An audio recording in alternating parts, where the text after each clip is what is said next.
Hello, fellow planters. So here is my Peperomia prostrata, and it is enjoying where it's at, and you can see all these beautiful flower spikes. I mean, it is just in full bloom. And I'm going to show you guys some close-up of these magnificent flowers, which people really purchase Peperomias for the foliage and not the flowers. But anyway, while I'm putting the macro on the lens, and showing you these, make sure you subscribe so you can stay privy to my upcoming plant videos. So now for the macro lens. Let us see here. I have the kind you screw on. There we go.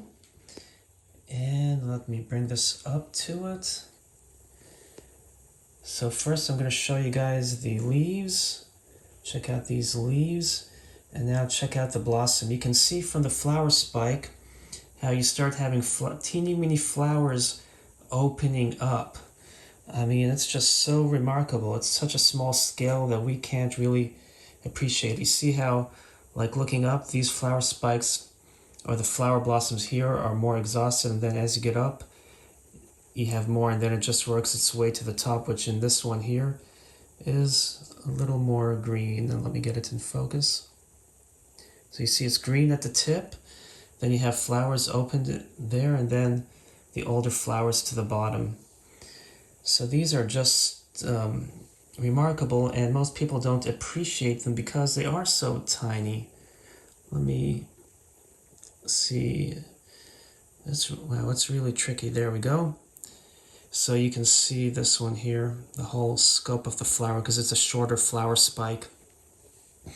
So anyway, as you can see, people typically, they enjoy the leaves more because they look like little teeny weeny turtles.